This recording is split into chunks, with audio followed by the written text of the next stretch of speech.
নমস্কার, আমি রিঙ্কিস ক্রিয়েশনে তোমাদের সবাইকে ওয়েলকাম। এই গ্রীষ্মকালে গোলাপ গাছের যত্ন নেওয়া অত্যন্ত কঠিন হয়ে ওঠে। গোলাপ হলো খুব সুখী একটি গাছ। সারা বছরই এই গাছের পরিচর্যা করতে হয়। একটু যত্ন আত্তির ঘাটতি হলেই গোলাপ গাছ বেঁকে পড়ে। সেই কারণে শীতকালে খুব ভালো গোলাপ পেতে এই গরমকালে কিন্তু গাছগুলোকে বাঁচিয়ে রাখতে হবে। তার জন্য আমাদের বিশেষ কয়েকটি পরিচর্যা করতে হবে। এই সময় যে বিশেষ কাজগুলো করলে গোলাপ গাছ বছরের পর বছর বেঁচে থেকে গাছ ভরে ফুল দেবে, সেই সব কথাই আলোচনা করব আজকের ভিডিওতে। ভিডিওটি স্কিপ করলে অনেক গুরুত্বপূর্ণ তথ্য কিন্তু মিস হয়ে যাবে। সেই কারণে ভিডিওটি স্কিপ না করে শেষ পর্যন্ত দেখার অনুরোধ রইল। রিঙ্কিস ক্রিয়েশনে যদি প্রথম ভিডিও দেখে থাকো তাহলে অবশ্যই চ্যানেলটি সাবস্ক্রাইব করে পাশে থেকো। তাহলে চলো ভিডিওটি শুরু করা যাক।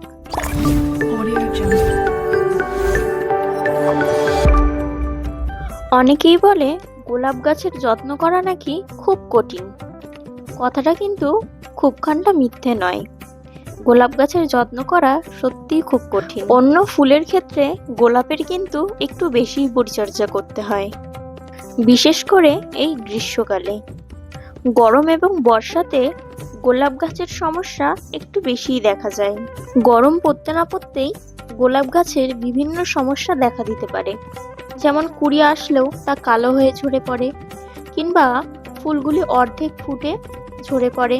এরকম বিভিন্ন ধরনের সমস্যা এই গরমকালে গোলাপ গাছে। এই গরমেতে গাছের ফুল যেমন শুকিয়ে যায়, তেমনি গাছের কচি পাতাও শুকোতে শুরু করে এবং আস্তে আস্তে গাছের ড্রাই ব্যাক লেগে ডালগুলিও শুকোতে শুরু করে।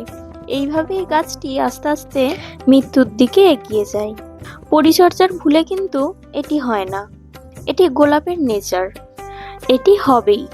বিশেষ কিছু পরিচর্যা করে এই সমস্যাগুলি আমরা রোধ করতে পারি এবং গাছগুলিকে দীর্ঘ বছর বাঁচিয়ে রাখতে পারি। গোলাপ গাছের বৃদ্ধি এবং সুন্দর সুন্দর ফুল নির্ভর করে গোলাপ গাছের খাবারের ওপর।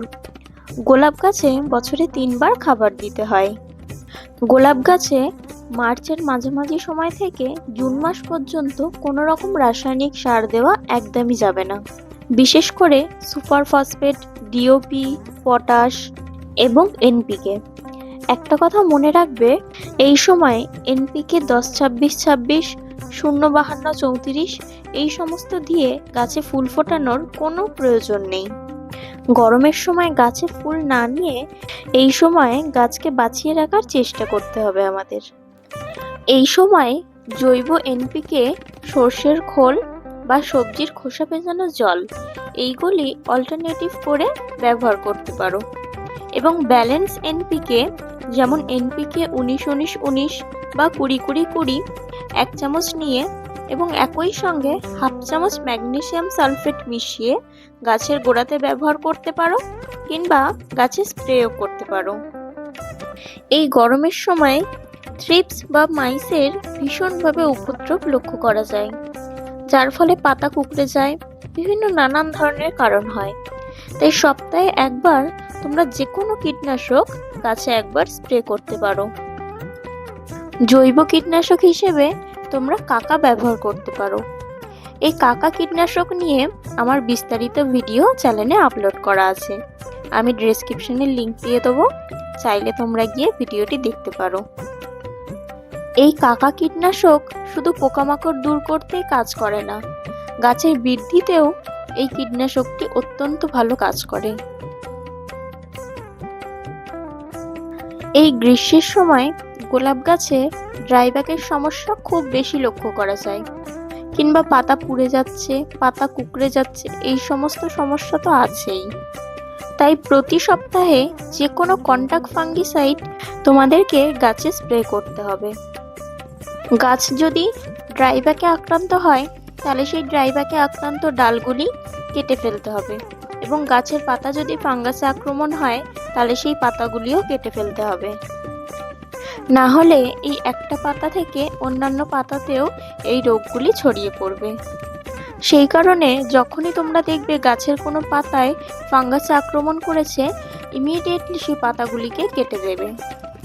এবং গাছে যদি ড্রাই ব্যাক হয়, তোমরা যখন গাছের ডালগুলি কেটে দেবে তখন অবশ্যই ওই কাটা জায়গায় ফাঙ্গিসাইড ব্যবহার করবে। তখন অবশ্যই ওই কাটা জায়গায় ফাঙ্গিসাইডের একটি প্রলেপ লাগিয়ে দেবে। এবং শুধু কাটা জায়গায় ফাঙ্গিসাইডের প্রলেপ লাগালেই হবে না, সারা গাছে একটু জলে ফাঙ্গিসাইড গুলে স্প্রে করে দেবে। এই গরমের সময় গোলাপ গাছে যদি কুঁড়ির দেখা মেলে, তাহলে সেই কুঁড়ি দিয়ে ফুল নেওয়া একদমই যাবে না, তাহলে গাছের গ্রোথে বাধা পড়বে। এবং লক্ষ্য করে দেখবে এই সময় ফুলগুলিও ঠিক মতন ফুটবে না, ফুলের আকার ঠিক হবে না, ঠিক মতন ফুলে কালার আসবে না। তাই এই সময় গাছে ফুল নেওয়া একদমই উচিত নয়। এই অফ সিজনে গাছের বৃদ্ধির দিকেই আমাদের নজর দিতে হবে, ফুলের দিকে নয়। লক্ষ্য রাখবে এই গরমের সময় যেন গাছের গোড়ার মাটি শুকিয়ে একদমই কাটনা হয়ে যায়, তাহলে কিন্তু গাছ ঝিমিয়ে পড়বে এবং গাছ মারাও পড়তে পারে। তাই এই গ্রীষ্মকালে গাছে পর্যাপ্ত পরিমাণে জল দিতে হবে, গাছের মাটিতে যেন ময়েশ্চার বজায় থাকে। এবং এই সময় বাইরের টেম্পারেচার প্রায় 38 থেকে 40 ডিগ্রির কাছাকাছি, তাই চেষ্টা করবে গাছগুলিকে গ্রিন নেটের তলায় রাখতে বা শেডের তলায় রাখতে। তো এই ছিল গোলাপ গাছের পরিচর্যা। এইভাবে পরিচর্যা করলে সারা গ্রীষ্মে তোমাদেরও গোলাপ গাছ সুস্থ থাকবে, ভালো থাকবে।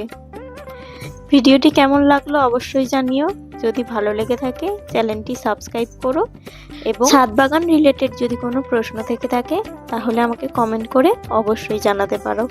আমি চেষ্টা করব তোমাদের সমস্ত প্রশ্নের উত্তর দেওয়ার।